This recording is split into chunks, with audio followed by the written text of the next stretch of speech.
It's not one thing, it was many things.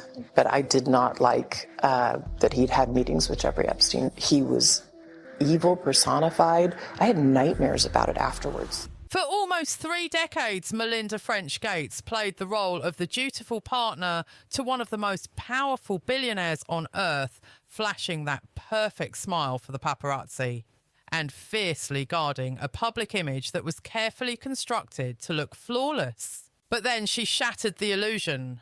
She walked away from the empire, and the moment the divorce papers were finalised, she ripped off the muzzle and stopped protecting the narrative. Through explosive interviews, tell-all books, and rare candid moments, Melinda finally pulled back the curtain to reveal the messy, complicated reality of what was actually going down inside the mansion with Bill Gates.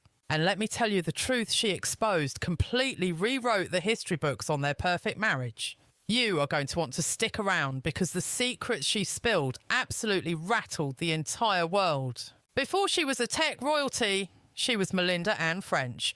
Born on August 15th, 1964 in Dallas, Texas, raised on strict discipline rather than silver spoons and privilege. Her early life was a galaxy away from the billion-dollar philanthropic institutions and luxury estates she would one day command. She grew up in a house where the rules were crystal clear. There was structure, heavy expectations, and everyone pulled their weight. Curiosity was given a thumbs up, but slacking off, that was absolutely non-negotiable. Her dad was a serious aerospace engineer, the kind of guy whose brain power helped the Apollo missions actually succeed in getting Americans to the moon, so you know the standards were high.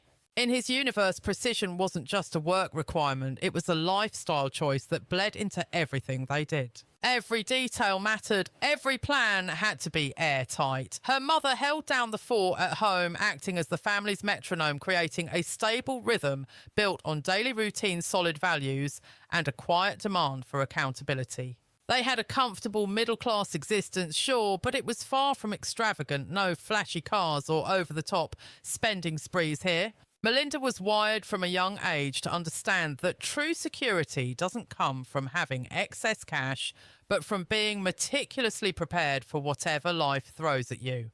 Being the second of 4 kids, she had a front row seat to her parents' financial strategizing, watching them map out the future, especially when the conversation turned to education. They knew college tuition was going to cost a fortune, and in this family, opportunities weren't handed out. They had to be earned with sweat equity. So back in the late 1970s, her father started a side hustle, buying up rental properties, a master plan to guarantee that all 4 siblings could afford a university degree when the time came. What started as a smart financial move quickly turned into an all-hands-on-deck family operation where everyone had to get their hands dirty. By the time Melinda was just 10 years old, her weekends weren't filled with cartoons. She was out there painting walls, scrubbing grime off floors, and deep cleaning apartments to prep them for the next tenant. Fast forward to age 12, and she was already handling the books, balancing ledgers and crunching numbers that most kids her age wouldn't even know how to read. Nobody sat her down and called these life lessons at the time, but make no mistake, the message sank in deep and stayed there. She learned that heavy responsibilities feel a lot lighter when the whole squad shares the load, and that independence isn't a gift, it is something you build brick by brick. Every toilet scrubbed was $1 toward tuition, and every balanced ledger was proof that having a plan is the only way to unlock future possibilities. Without a single lecture needed, she internalized that real security comes from being competent, and freedom is just the reward you get for being disciplined. Those gritty ideals planted themselves in her psyche and followed her right into her teenage years like a shadow. They quietly shaped her mindset, influencing how she would tackle every massive decision that came her way later in life. Right around that era, a new gadget landed in the French household, and it was about to completely derail Melinda's trajectory and change her destiny forever. It was 1977 when her dad walked in with an Apple II computer, a total rarity for a home back then, and it was an object that instantly magnetized her. At 14 years old, she started using the machine to track those rental business records, and that hypnotic, slow-blinking cursor just sucked her right in. She began teaching herself the dark art of coding, typing in commands over and over, obsessively experimenting until she could make the software bend to her will. In an era where girls were definitely not being pushed toward tech, she found a weird sense of comfort in the cold indifference of the machine. The computer didn't give a damn about her age or her gender. It only cared about logic clarity and whether she was persistent enough to fix the bugs. And she absolutely lived for that. Hours would just evaporate as she wrote little scripts to solve practical problems getting lost in the code.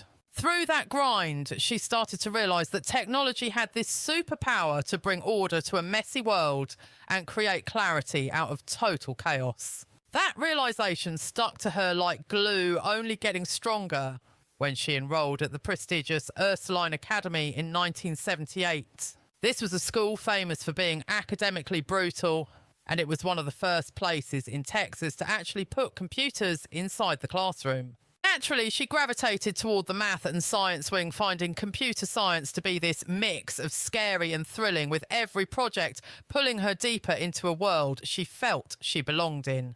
By the time she graduated in 1982, she wasn't just walking out with a diploma, she was the class valedictorian.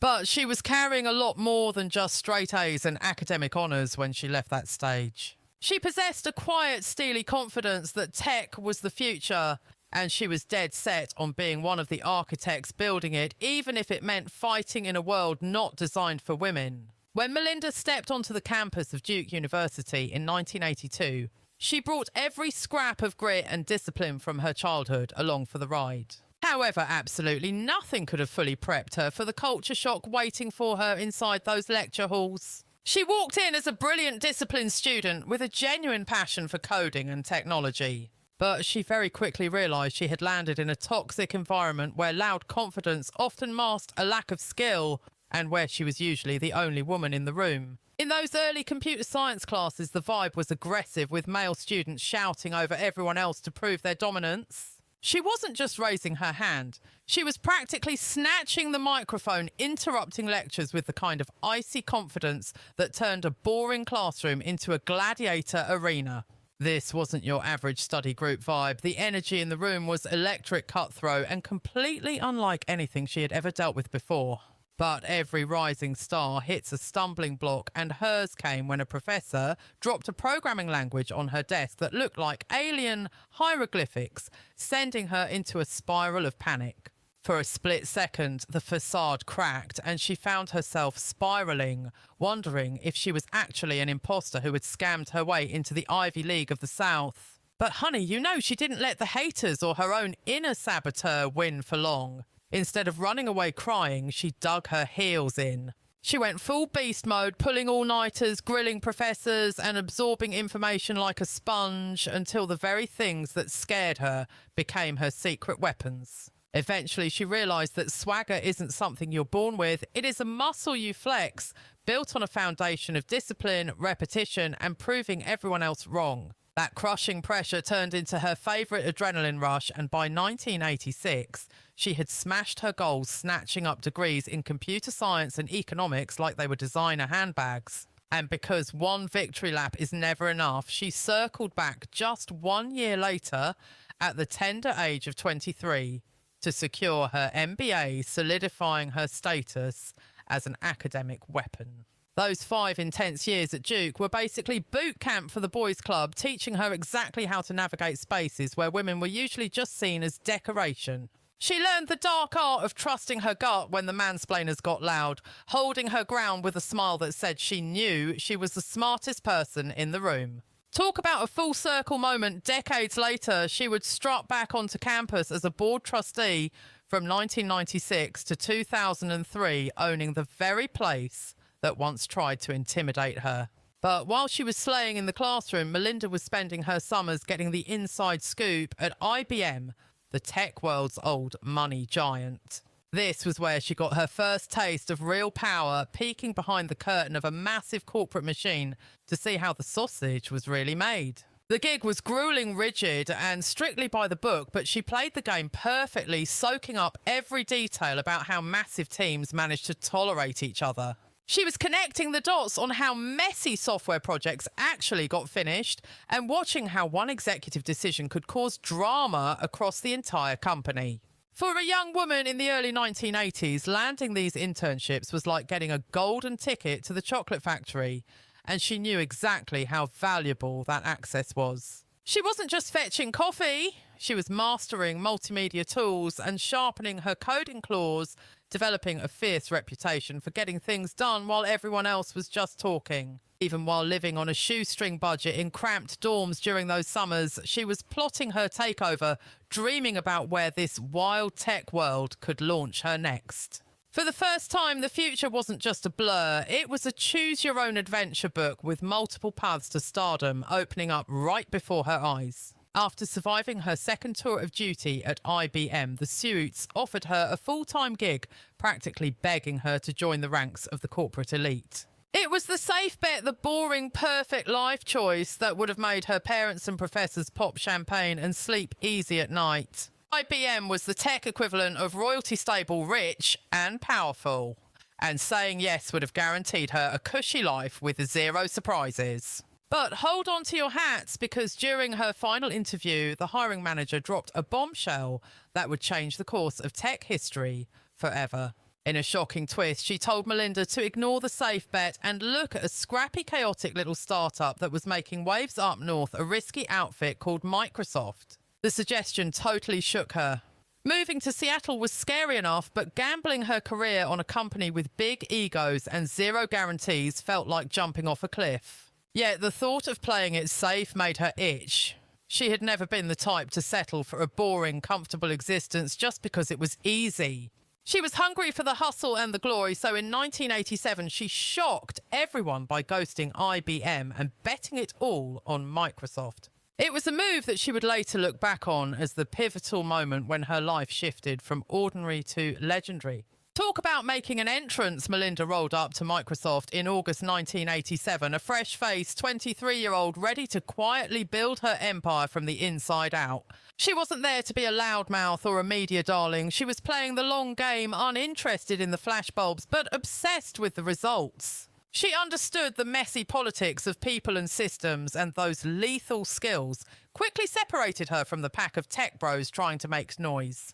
Her early days were spent in the wild west of multimedia, a chaotic frontier that no one really understood, which was practically begging for a queen to claim it. She dropped her first big hit with Cinemania in 1992, a movie guide on CD-ROM that was basically the Netflix of the 90s, packed with clips and juicy trivia.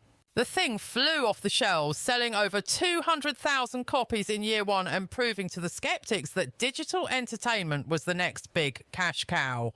That victory was her golden ticket, and before long she was running the show for the team behind Encarta, ready to revolutionise how we fake our way through homework. Encarta dropped in 1993 and became an absolute cultural phenomenon, turning into one of the most iconic products Microsoft ever unleashed on the public. It was a digital mashup of text, photos and video that completely blew people's minds, merging education with the kind of addictive interactivity usually reserved for games. By 1995, the sales were skyrocketing, past 1 million copies worldwide, cementing her status as a hitmaker in the tech industry. Kids were using it to cheat on essays, schools were obsessed, and suddenly computers everywhere were running software that had her fingerprints all over it. But it wasn't all champagne and red carpets. She also helmed the infamous disaster known as Microsoft Bob, a cringeworthy attempt to make desktops look like a cartoon living room. The concept was way too ambitious for the clunky hardware of the time, and the product flopped harder than a bad reality show before getting axed. But instead of letting the failure destroy her ego, she treated it like a battle scar, learning how to take a punch without letting it knock her out of the ring. She learned the valuable lesson of doubling down on crazy ideas even when the tabloids and the critics were ready to tear her apart. By the early 1990s, she was the general manager, bossing around teams of over 100 people and driving Microsoft's multimedia market share to a staggering 90% domination. Her influence wasn't just growing in the background, it was exploding quietly but steadily, a silent takeover that few saw coming. And make no mistake, her decisions were practically rewriting the code of our lives, shaping the very software that millions of us are addicted to every single day. But while the tech world was buzzing, a juicy personal drama was heating up behind closed doors. Back in 1987, she and the big boss, Bill Gates, started a hush-hush romance, sneaking around to dodge the corporate gossip mill. For 3 whole years, they played a dangerous game of secrecy, building a power couple partnership grounded in a shared curiosity and a deep intellectual respect that went far beyond the boardroom. Then came the ultimate exclusive event on January 1st, 1994. They tied the knot on the private island of Lanai in Hawaii. A ceremony so small and secretive, only a handful of elites made the guest list. She didn't just walk down the aisle, she entered that marriage with a fierce intention and independence, negotiating an ironclad prenuptial agreement that guaranteed she would be an equal player in the dynasty. It was a quiet but incredibly powerful signal to the world, a flex that reflected the same self-assured discipline and steel backbone she had been carrying around since she was a child. By the time 1996 rolled around, Melinda found herself staring down the barrel of a massive life crisis, standing at a major crossroads. She was just 32 years old, bossing around massive teams inside one of the most cutthroat companies on the planet, all while prepping her body to start a family. The choice was stark. She could keep clawing her way up the greasy corporate ladder to total dominance, or she could drop the mic, walk away, and completely redefine what success looked like. In a move that stunned the industry, she chose to leave the Microsoft empire behind. That bombshell decision slammed the book shut on a 9-year chapter, where she had basically sculpted the consumer face of one of the world's most terrifyingly powerful companies. But closing that door just blew open the gates to a new life of unimaginable influence, pulling her toward philanthropy, raw power, and a reckoning nobody saw coming as she began building a global empire of giving. When Melinda stepped away from the Microsoft campus in 1996, it didn't feel like a sad ending. It was a strategic pivot, a calculated shift towards something bigger. She wasn't walking away empty-handed, darling. She had already stockpiled enormous wealth through stock options as Microsoft's share price shot through the stratosphere. And suddenly, she had the ultimate luxury item that few people ever get so early in life, the absolute unchecked freedom to decide exactly what mattered next. Rather than retreating into a quiet life of ladies who lunch or focusing solely on diaper duty, she began redirecting that fierce energy with laser focus. She set her sights on a different kind of system, one built not around cold software or volatile markets, but around the messy reality of people. This massive philanthropic takeover didn't start with fireworks and press releases. Back in 1994, Melinda and Bill quietly launched a modest entity called the William H. Gates Foundation. At first, they kept it cute and simple, focusing their cash flow on health and education projects. This was quickly followed by the Gates Library Foundation and the Gates Learning Foundation, each one a strategic move to plug the gaps they believed technology and education could help close. But in August 1999, they decided to stop playing small ball and merge those efforts into a single colossal institution. They slapped both of their names on the door, birthing the behemoth we now know as the Bill and Melinda Gates Foundation. Listen to these numbers because they are insane at launch. The foundation's endowment sat at roughly $17 billion, mostly in Microsoft stock, a staggering sum that made other non-profits look like lemonade stands. And just to show they weren't messing around in January 2000, Bill tossed in another $5 billion like it was pocket change. That cash injection instantly transformed the foundation from a nice idea into a terrifyingly powerful force capable of reshaping entire global systems rather than just tossing coins at isolated projects. With that kind of screw you, money came a whole new philosophy, one that deeply reflected Melinda's background in tech efficiency and ruthless execution. Giving, she believed, wasn't just about good vibes. It should be measured, evaluated, and refined with the same precision used to debug software. Way before most households even had a dial-up connection, Melinda was already stressing about the digital have-nots, worrying about who was going to get left in the dust. In the mid-1990s, she championed a project known as Libraries Online, which shoved computers and internet access into public libraries across the United States. It was a frantic push between 1995 and 1997 to bridge the digital divide. The hustle paid off, delivering millions of dollars in software and support to hundreds of libraries, and by the year 2000, more than 10,000 libraries had scored free tech thanks to her deep pockets. For struggling families, seniors and students without a silver spoon, those machines were their first magical portal into the digital universe. And Melinda saw with her own eyes how a little bit of access could completely flip the script on a person's life. As the foundation bloated in size, its appetite for global influence grew hungrier and more ambitious by the day. By the late 1990s, they were throwing cash at scholarships for minority students trying to overhaul education in the Pacific Northwest and treating public schools like laboratories for their grand experiments. One major flex was a cool $10 million scholarship drop at the University of Washington, a lavish tribute created in honour of Bill's mother, Mary Gates. It was a move that doubled down on Melinda's conviction that education remained one of the most powerful levers for forcing long-term change. But then Africa entered the chat and changed absolutely everything. On trips to countries such as Zambia and Tanzania in the late 1990s, Melinda got a slap of reality that no spreadsheet or statistic could ever convey. She walked through clinics with zero staff, looked into the eyes of mothers grieving children, lost to stupidly preventable diseases, and watched families trek for hours just to see a doctor.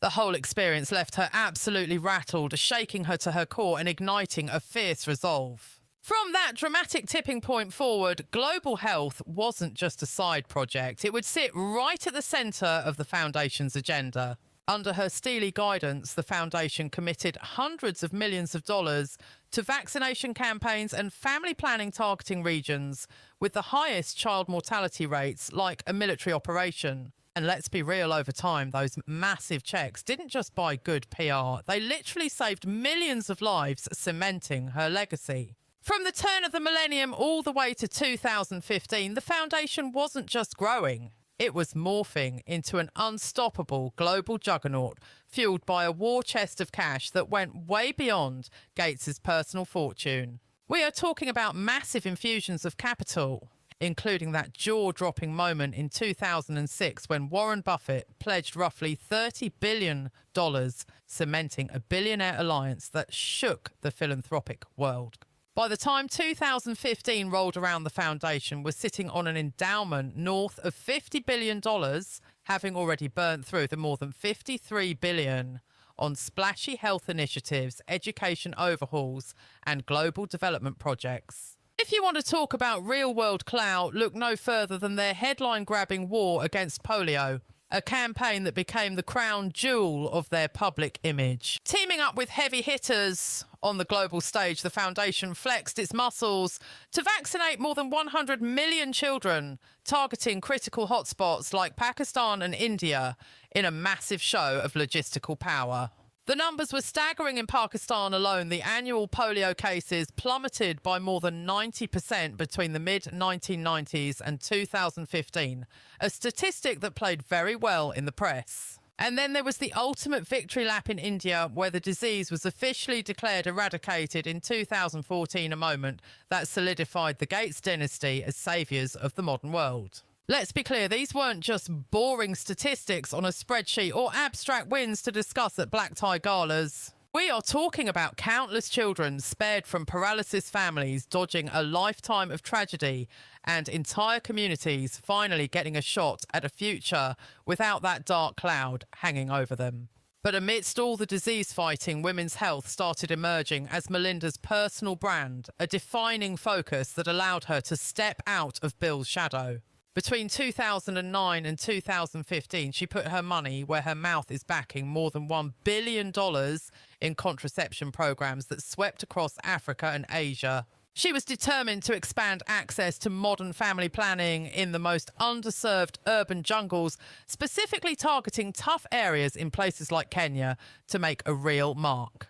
The strategy paid off, with contraceptive use among married women skyrocketing past government targets, proving that her influence could drive dramatic social changes. This led to a massive drop in maternal deaths and unplanned pregnancies, and simultaneously, Melinda started using her voice back home in the United States a lot more boldly. She began sounding off on paid family leave, the realities of caregiving, and the desperate need for policies that actually let women remain in the workforce without losing their minds. She advocated for women to keep their careers without sacrificing their health or independence, and naturally, the high-profile recognition followed close behind. In 2016, the ultimate power couple moment happened when Melinda and Bill accepted the Presidential Medal of Freedom from President Barack Obama himself. It is the highest civilian honor you can get in the United States, a glittering acknowledgement of their decades of throwing money at the world's biggest problems,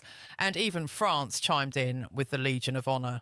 Paris recognised her contributions to global health and development, proving that her personal brand of influence had successfully crossed the Atlantic and gone truly international. Sure, the awards were symbolic trophies for the mantle, but they confirmed a narrative that was becoming impossible to ignore about the woman who once quietly managed software products. The former employee working from a cubicle had transformed into a titan shaping global policy funding entire systems and dictating how the planet dealt with health and inequality. Yet while the cameras flashed and her public influence soared, Melinda was quietly plotting something else, building a venture that was entirely hers, separate from the Gates empire. In 2015, she unveiled Pivotal Ventures, a firm specifically designed to hit the gas pedal on progress for women and families, giving her a platform where she called the shots. She started pouring cash into ideas, organisations and policies that the traditional old boys club and power structures had completely ignored or pushed to the sidelines. Through Pivotal, she began backing heavy initiatives in mental health caregiving, economic security, and even politics, while pushing for more women in technology and media. It was all guided by her simple yet powerful belief that when women actually get their hands on power and resources, entire societies move faster and things get a whole lot fairer.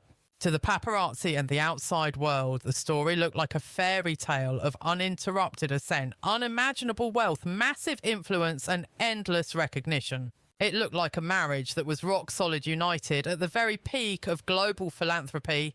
But if you scratched beneath that shiny, polished surface, things were getting messy. Serious tensions were brewing, shaped by complex power dynamics, clashing cultures, and a growing realisation that the values she preached on stage were crumbling at home. The ideals she championed publicly were becoming increasingly impossible to reconcile with her private reality, and the cognitive dissonance was getting louder. Those simmering tensions would soon back Melinda into a corner, forcing her to confront a brutal question she had been trying to dodge for a long time.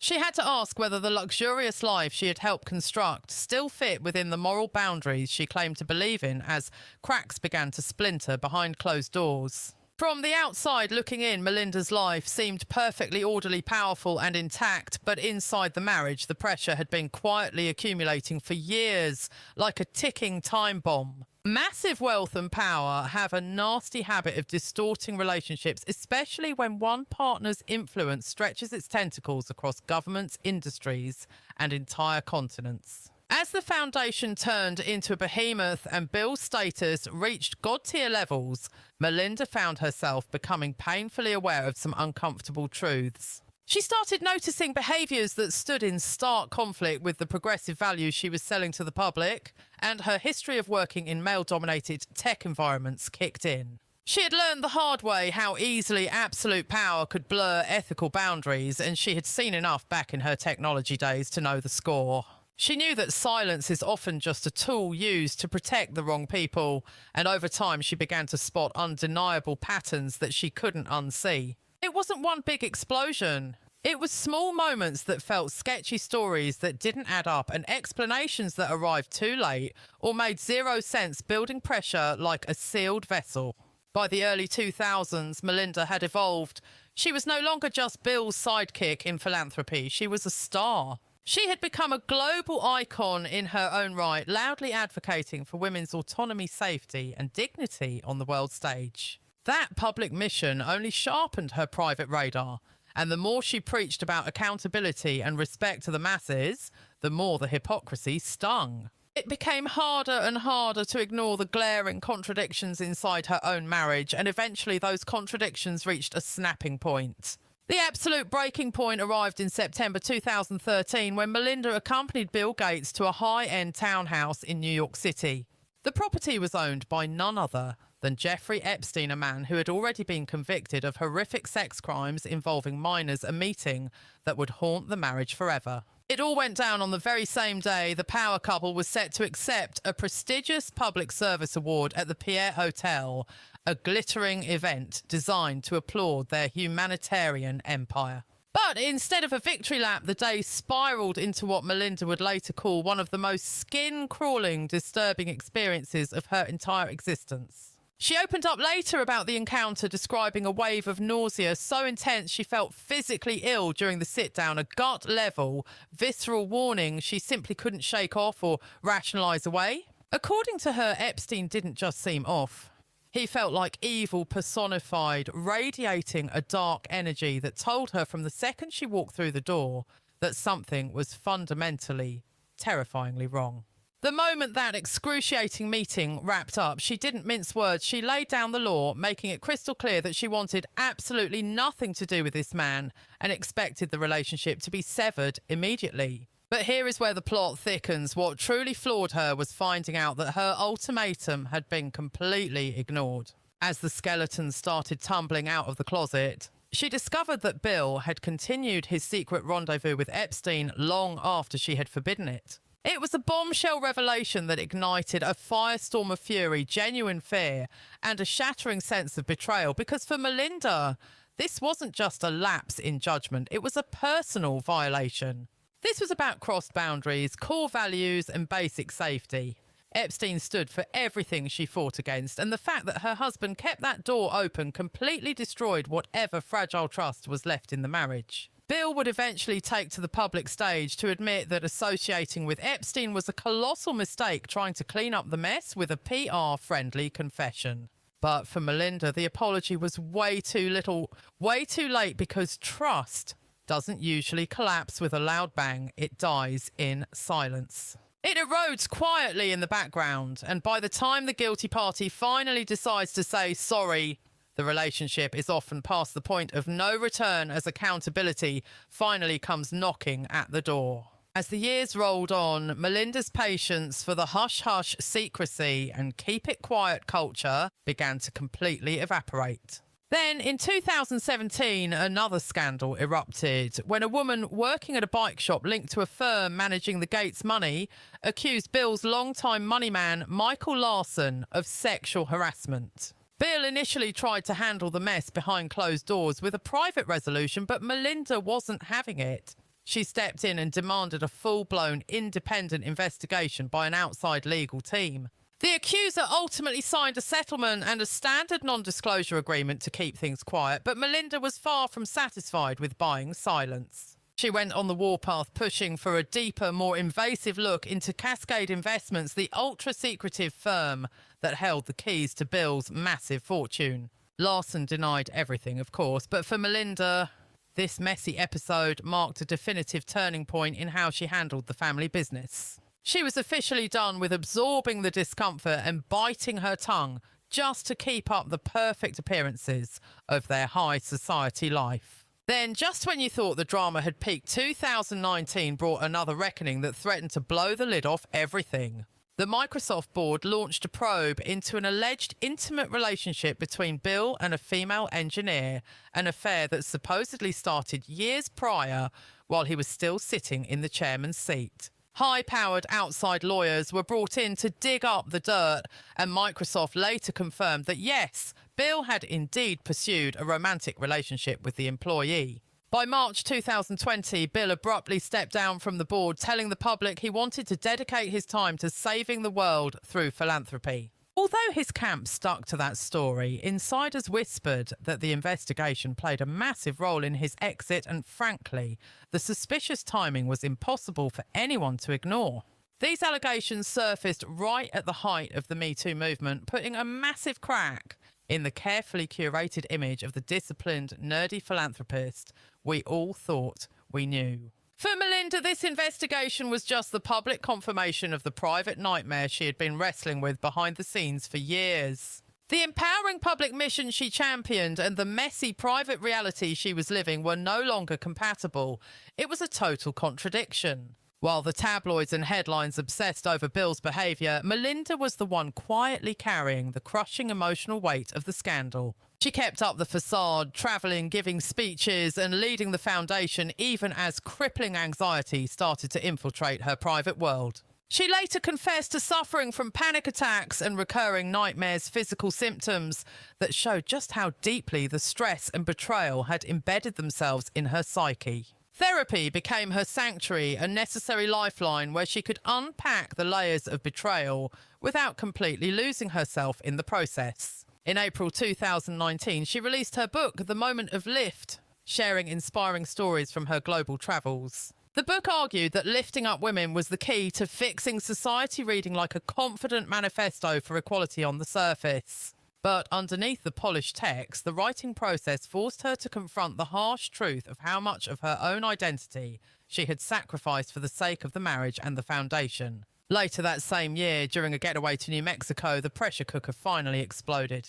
Friends privy to the drama described the trip as a waking nightmare, a breaking point where the emotional strain became too heavy to hide or ignore any longer. Upon her return, Melinda stopped pretending and began serious high-stakes divorce discussions. She quietly separated from Bill, living a different life, while an army of attorneys and advisors worked furiously behind the scenes to untangle the empire.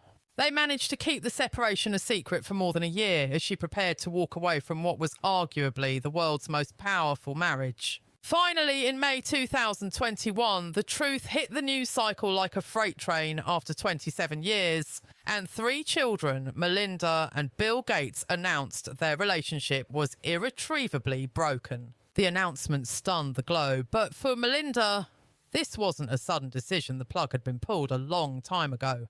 Reports later spilled the tea that she had been consulting divorce sharks as far back as October 2019, right when those creepy Epstein stories started resurfacing. By August 2021, the divorce was finalised, officially ending an era. Melinda reportedly walked away with assets worth approximately $76 billion, making this split one of the most expensive and historic breakups of all time. Shortly after securing the bag, she turned around and pledged $1 billion over 2 years, proving she was ready to build her own legacy. She poured years of energy into women's health and empowerment, sending a loud, undeniable signal to the world that her days of being the silent partner were officially over. When the cameras started rolling for her exclusive interview, she didn't hold back, dropping bombshells about infidelity, the collapse of trust, and the brutal emotional toll of maintaining a facade. Imagine standing next to one of the most powerful billionaires on the planet, smiling for the public while slowly feeling your own identity disintegrate under the weight of his shadow. She credited therapy as her lifeline, the secret weapon that allowed her to piece her shattered self-worth back together and handle the betrayal without compromising who she really was. That raw, unfiltered honesty struck a nerve across the globe, especially with women who saw their own painful reality reflected in the drama of one of the world's richest couples. Then, in May 2024, Melinda decided to drop another massive shockwave on the philanthropic scene that had the elites buzzing. She completely severed ties with the Gates Foundation, walking away from the very empire she had spent over 2 decades building from the ground up alongside her ex. While Bill was left as the lonely sole chair, Melinda took her power and walked, committing a staggering $1 billion of her own cash to ventures strictly for women and girls. For the first time in forever, the spotlight was hers alone, and she was rewriting the rules of power and influence exactly how she wanted them. When the divorce news first broke, the gossip columns expected Melinda French Gates to pull a vanishing act, to soften her image or just disappear into a life of quiet luxury. But honey, she did the exact opposite of what the critics expected, turning the narrative completely on its head. She refused to speak in the hushed tones of scandal or play the victim. Instead, she spoke the language of ironclad boundaries and absolute truth, flipping the script to make this a story about a woman reclaiming her throne rather than a wife losing her husband. Finally, free from the exhausting burden of protecting a perfect public image, Melinda threw herself entirely into the mission that had been calling her name for years. Through her own powerhouse firm, Pivotal Ventures, she started pouring massive investments into women's wallets, mental health, political clout, and getting female faces in the media. She was driven by a mantra she repeated to anyone who would listen: when women grab hold of power, entire families and neighbourhoods don't just survive, they thrive and move forward with unstoppable momentum. By the time we hit the mid-2020s, Pivotal had already funneled hundreds of millions of dollars into more than 150 organisations, mostly run by women who the big boys had ignored. Her final split from the Bill and Melinda Gates Foundation in May 2024 was the moment everyone realised this wasn't just a phase. It was a revolution. For over 20 years, she was the co-architect of an institution that basically invented modern global charity. But walking away wasn't about quitting. It was the ultimate power move to get her life back in alignment. She made it clear that leaving was the only way to spend her time and billions on women and girls without having to compromise or deal with internal politics. It sent a quiet but deafening message about ownership. Even the biggest platforms in the world are worthless if they don't vibe with your personal soul and values. Then, in April 2025, Melinda unleashed her memoir, titled The Next Day, a name that perfectly captured the vibe of waking up after the storm has passed. The pages were juicy, filled with candid confessions about panic attacks, sleepless nights, intense therapy sessions, and the hard truth that you can't fake it in a relationship. She laid it all out, explaining that trust instantly dies when secrets live and that keeping her mouth shut for way too long had cost her pieces of her soul that she had to fight like hell to get back. The book wasn't a hit piece aimed at her ex, but a deep dive into her own psyche, and readers ate up the class and restraint she showed while still spilling the truth. That same spring, she sat down on national television and told the world plainly why she had to leave, stating that without total honesty, true intimacy is a fantasy, and that therapy gave her the tools to handle the cheating without cheating herself out of a future. She also confirmed the rumours that she was genuinely happy again, grounded, and in a new romance that finally offered the mutual respect she had been craving for decades. By the mid-2020s, her financial status was still astronomical, with a net worth hovering in the tens of billions, much of which was already earmarked to dismantle the patriarchy and boost women's independence. But let's be real, the money was no longer the most interesting thing about her headline-making life. The real story was the choice she made to walk away from unlimited power when she realised it lacked integrity. Looking back, her transformation is iconic. The disciplined girl who painted apartments grew up to be a tech wizard who quietly ran the show. Then she morphed into a global philanthropist who realised the system is broken if the values aren't real. And finally, she blossomed into a woman who chose her own peace when the price of silence became way too high to pay. Walking out on that marriage, that massive foundation, and that shared public brand wasn't running away from duty. It was the ultimate boss move. Melinda French Gates didn't leave on a whim. She left with a plan, a purpose, and a whole lot of confidence. And in the process, she completely redefined what a strong woman looks like when she stops asking for permission or applause. If this deep dive gave you a fresh look at the drama behind the headlines, sound off in the comments below. For more shocking and inspiring real-life sagas like this one, make sure to hit that subscribe button and stick around.